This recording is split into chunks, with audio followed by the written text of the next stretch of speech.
오늘은 고난주일로서 예수님의 고난을 기념하면서 우리가 은혜 받는 주일입니다.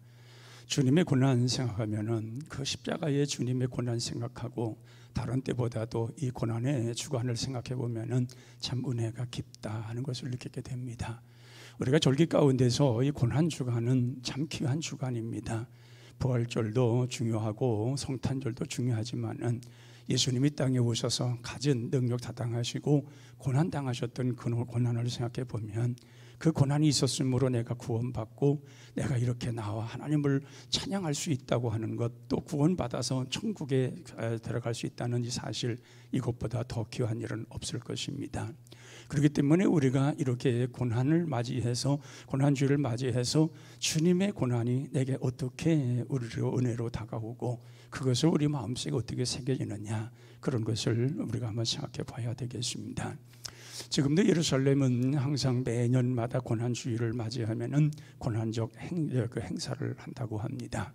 그래서 어떤 한 사람에게 십자가에 통나무를 매게 해서 그를 끌고 가게 하고, 그리고 이렇게 세워서 고통받게 하는 그런 모습을 재현한다고 합니다. 저도 우리 사람과 더불어 성지순례 갔을 때에 예수님이 십자가에 가신 그 고난의 길을 걸어가면서 참 감동을 많이 받았습니다.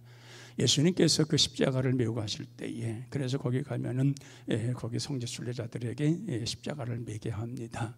무거운 십자가는 분명 아니지만은 같이 메고 가면서 예수님이 가신 그 길, 또 가다가 쓰러졌던 것에 멈추어서 또 기도하고, 그러면서 십자가의 길을 걸어가는 그런 경험을 하게 되는데, 바로 이렇게 주님의 십자가의 고난이 정말 우리에게 너무도 깊은 마음의 은혜로 다가오고, 예수님의 이 고난이 우리 마음 뼛속까지도 사무쳤을 때에 진정한 그리스도인이 될 수가 있는 것입니다.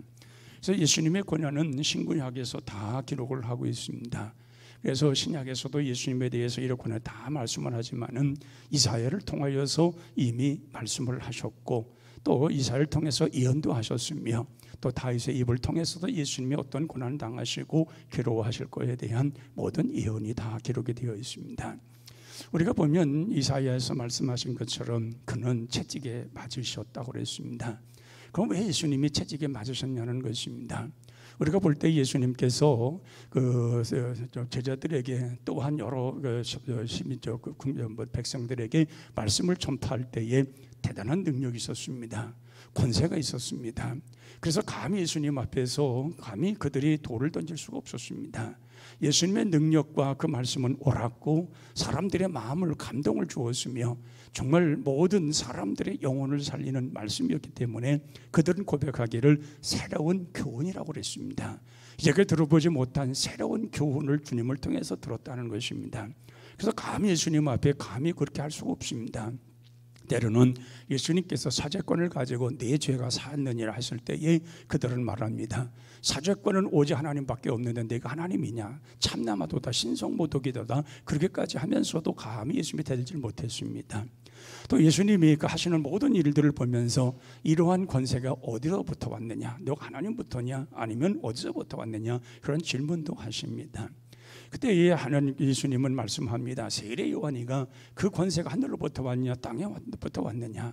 그래서 모든 백성들이 그의 세례 요한을 보면서 그의 권세가 하늘로부터 왔다는 것을 알고 있었기 때문에 감히 예수님 앞에 너는 땅에서부터 나온 자가 아니냐고 그렇게 말을 감히 못했다는 것입니다. 그 정도로 예수님은 영역이 있었고 능력이 있었고 모든 사람들을 움직이는 대단한 그런 말씀을 전파하셨고 감히 그를 건드리지 못할 정도로 주님은 모든 일을 이루셨습니다. 그런데 그런 예수님이 채찍에 맞으셨다는 겁니다. 그 왜 예수님이 채찍에 맞으시냐는 겁니다. 간단합니다. 우리의 죄가 예수님 앞에 전가되기 때문에 그렇습니다.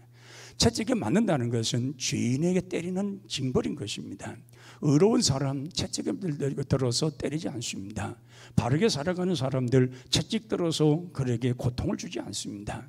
채찍이 맞았다고 하는 것은 죄인이고 죄인 중에서 아주 극악한 무도한 죄를 지었기 때문에 그래서 채찍을 들어서 채찍으로 그를 징계하고 그렇게 고통을 주는 것입니다. 예수님께서 복음 증거하고 하늘나라 말씀 전할 때는 전혀 죄가 없으셨기 때문에 채찍에 맞을 이유가 없었습니다. 그런데 하나님께서 우리 모든 인간, 우리의 죄를 모두 예수님 앞에 다 전가시키는 한, 그 예수님이 담당하시는 그 순간부터 예수님은 죄인이 된 것입니다. 죄인이 되었기 때문에 그래서 예수님이 채찍에 맞은 것입니다. 그 고통 다 당하신 것입니다. 십자가에 죽으신 것입니다. 그 죄가 없으실 때에는 그런 일을 할 이유가 없었습니다. 그런데 인간들의 죄를 하나님께서 담당시킴으로 인해서, 그래서 채찍에 맞으시고 가전 능욕 당하시고 조롱을 당하시고 십자가에 죽으면서까지, 그러면서 그 고난을 다 당하셨다는 것입니다. 오늘 46절 말씀합니다. 엘리레 사박다니 하시니 이는 나의 하나님 나의 하나님 어째 나를 버리셨나이까 하는 말씀이라. 처절한 겁니다. 하나님께로부터 버림받는 예수님은 말씀하십니다. 나의 하나님 나의 하나님 어째 나를 버리셨나이까.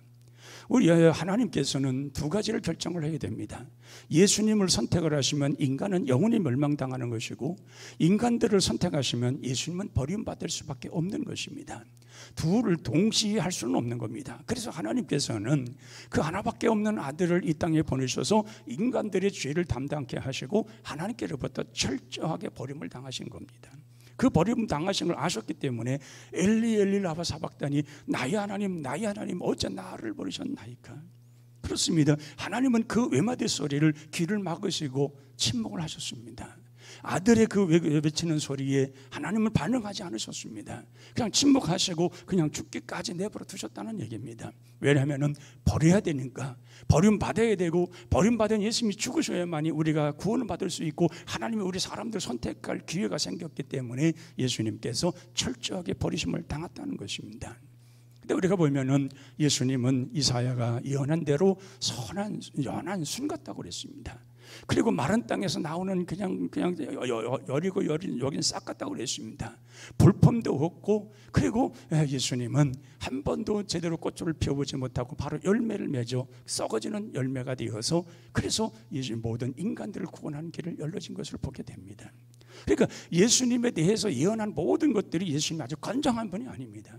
연약하고 볼품도 없는 아주 연한 순 같고 땅에서도 겨우 올라온 그러한 싹 같은 그러한 연약한 분임에도 불구하고 예수님께서 십자가에 달려 돌아가셨고, 그 고통 속에 있을 때 예수님은 너무나도 아픈 그 고통 속에서 아버지로부터 버림받는 고통과 그 십자가에 달려 죽으시는 육신의 고통과 인간들로 하여금 조롱받는 고통을 다 겪으시면서 엘리 엘리 라마 사박다니 나의 하나님 어찌하여 나를 버리셨나이까 하시며 그렇게 부르짖었던 것을 보게 됩니다. 그래서 시편 22편 2절에도 보면은 내 하나님이여 내가 낮에도 부르짖고 밤에도 잠잠하지 아니하오나 응답하지 아니하시나이다. 그러니까 우리가 예수님께서 이 부르짖음이라는 것은 정말 인간들을 구원하기 위해서 부르짖음이라는 것은 그 예수님의 부르짖음 속에서 인간들의 죄가 사라지기 시작하는 그 모습이라는 것입니다. 그래서 예수님의 소리의 부르짖음은 강한 것이었고 큰 외침이셨고, 그리고 그런 속에서 그걸 뒤를 털어막고 그걸 견디면서 참으면서 침묵하시면서 끝까지 봐야 되는 그 하나님의 그 마음의 그 아픔이라는 것은 이루 말할 수 없는 아픔이 되었던 것입니다. 그래서 우리는 그 예수님이 그 십자가에 달려 돌아가실 때에 하나님께서 그 아파하시는 모습을 표현한 것이 있는데, 바로 예수님께서 십자가에 달려 돌아가실 때에 오전 9시서부터 오후 3시 6시간 만에 돌아가셨는데 12시서부터 3시까지 세상에 완전히 깜깜한 암흑새가였다는 겁니다. 태양도 눈을 감아버렸다는 겁니다. 예수님의 그 처절한 부르짖음과 예수님의 처절한 버려지심에 자연도 눈을 감아버려서 해가 완전히 어두움으로 가져 싸버리는 그런 3시간의 캄캄한 세상이 있었다는 겁니다. 그 정도로 예수님은 아프셨고, 좀 하나님은 침묵하시며 그걸 기다리셨고, 그 기다림 속에서 예수님이 죽으시는 그 순간부터 인간들이 구원에 이르기 시작하는 그 모습을 보아야만 하는 그 하나님과 아버지의 그 아들 예수 그리스도의 그 관계의 그 모습을 우리는 깊이 생각할 수 있어야 됩니다. 그래야 우리가 은혜가 되는 것입니다.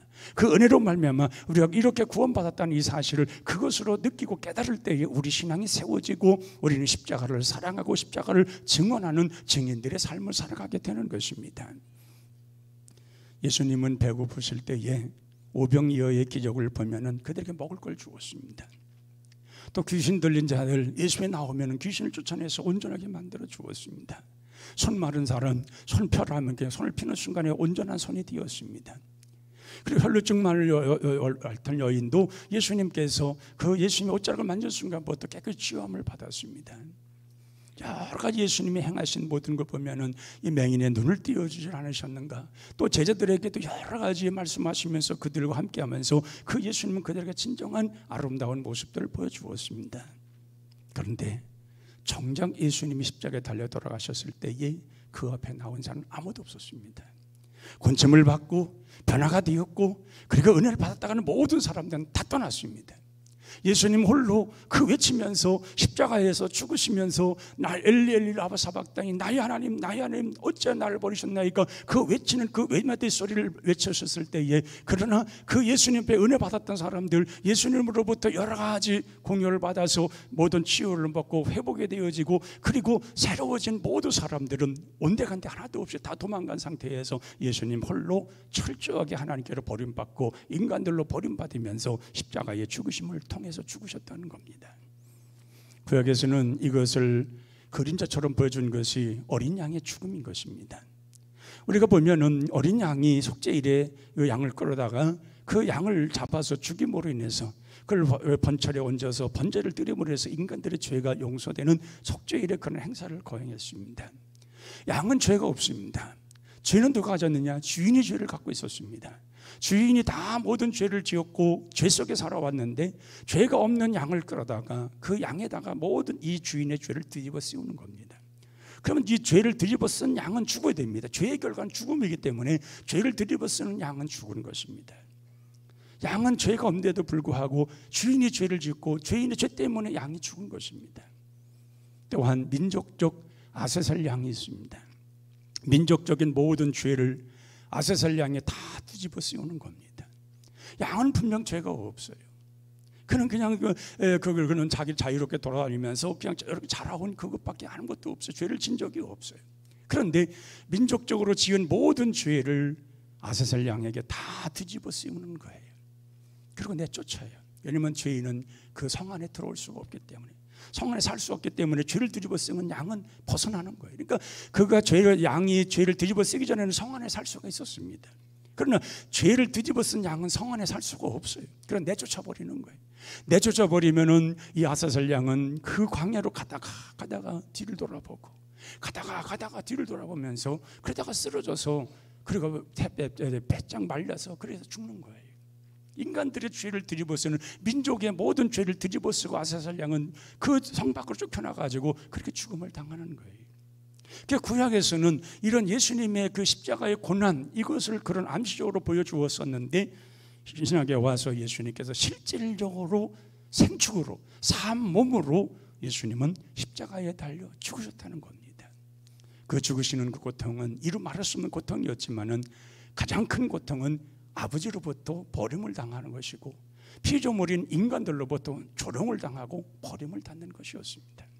그렇게 많은 사람들이 따라다녔고 예수님이 예루살렘에 올라갈 때에 십자가에 달리고 있었던 한 주간에 그 예루살렘 올라갈 때 나귀를 타고 올라갈 때 사람들이 언덕에다가 겉옷을 벗고 종려나무를 까져서 꺾으면서 그러면서 호산나 호산나 다윗의 자손 오시는 이여 우리를 구원하소서 구원하소서 많은 환호성을 쳤습니다. 예수님 예루살렘 입성할 때에 모든 사람들이 예수님을 찬양하면서 노래하면서 영광을 돌렸습니다. 그러나 십자가에 달려 돌아가셨을 때에는 아무도 없었습니다. 다 불붙어졌고 오히려 그런 군중들은 예수님을 욕했습니다. 오히려 조롱을 했습니다. 그리고 예수님을 저주했습니다. 오히려 그런 모습으로 바뀌어지는 그렇게 철저하게 버림당하는 피조물로부터 하나님이 버림당하는 그 순간 또는 아버지로부터 버림받아야만 하는 그 순간에 이 고통이라는 건 이루 말할 수 없는 고통이었는데 예수님은 그 모든 것을 참으시고 끝까지 견디시고 죽기까지 우리를 사랑하셨다는 것입니다. 이것을 우리 마음속에 깊이 새겨야 우리가 깊은 은혜를 받을 수가 있는 것입니다. 또 예수님이 십자가에 달려 돌아가실 때에 겉옷을 병정들이 그걸 나누어서 제비 뽑아 갑니다. 속옷까지도 완전히 다 뺏어갑니다. 그래서 시편 22편 18절에 보면은 저들이 내 것을 나누며 속옷을 제비 뽑았나이다. 예수님이 우리가 여러분들이 예수님의 십자가에 달려 돌아가신 모습 거기에 부끄러운 부분을 가려놓았으니까 그렇지 본래 벌거벗은 모습으로 돌아가신 겁니다. 아이들이 보고 여성들이 보고 모든 사람들이 보는 가운데 완전히 벌거벗은 모습으로 돌아가신 겁니다.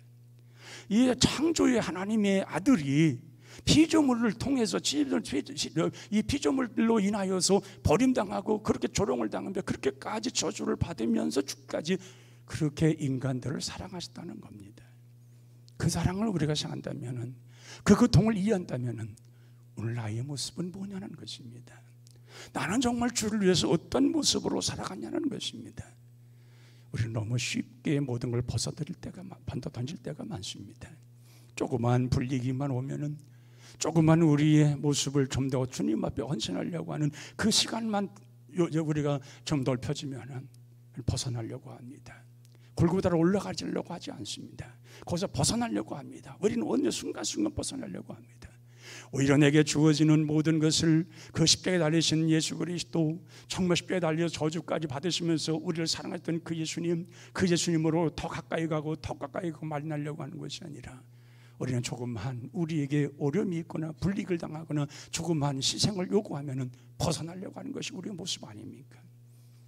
그렇게 예수님의 이 버리심이라는 것은 하나님의 철저하게 버리심 당하시고 또한 우리 사람들로부터 이렇게 버림받는 이러한 모습 속에서도 끝날까지 참으시고 모든 것을 이루시면서 완성해 놓으셨던 그 구원의 역사, 바로 우리는 이것을 잊어서는 안 된다고 하는 것입니다.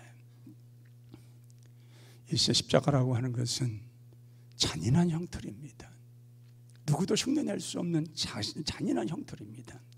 그런데 예수님의 죽으심으로 인해서 구원받은 인간들은 십자가를 사랑의 상징이 되었습니다. 그래서 십자가를 늘 마음에 두는 것입니다. 교회에도 표시할 때에 모든 걸 십자가로 시작을 하고 십자가로 마칩니다. 그렇습니까?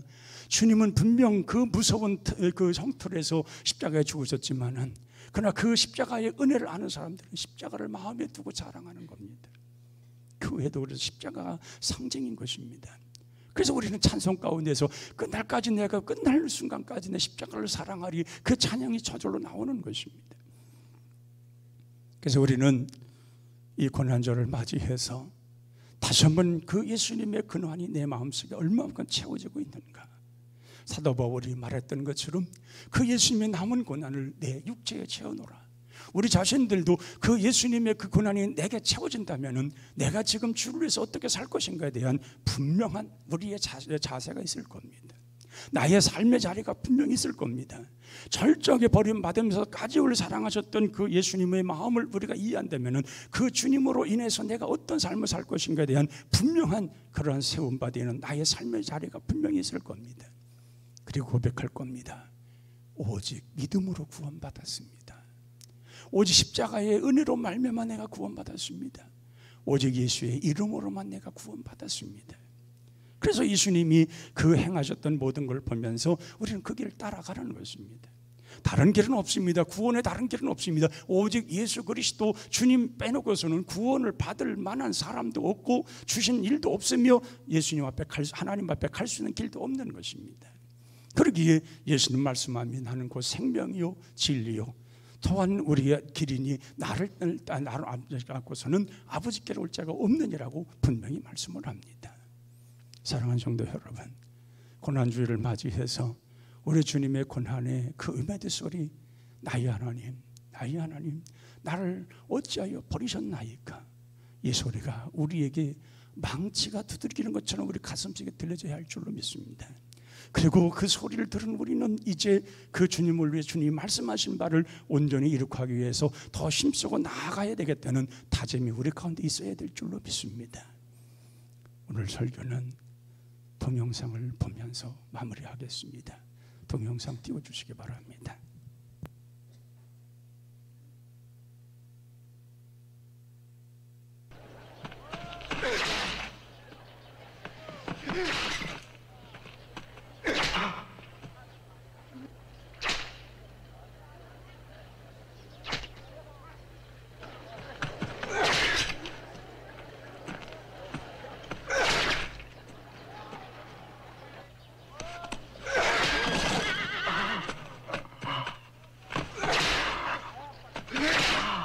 That's enough. Put his clothes back on.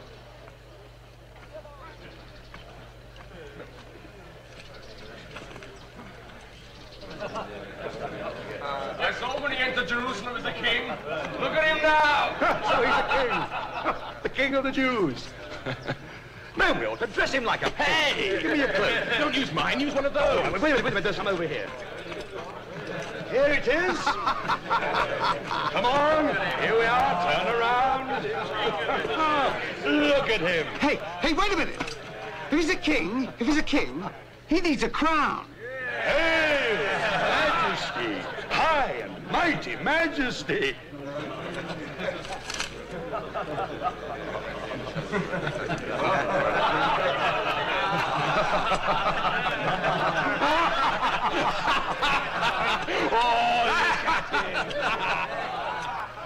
I have it! A king's crown! He's got his crown.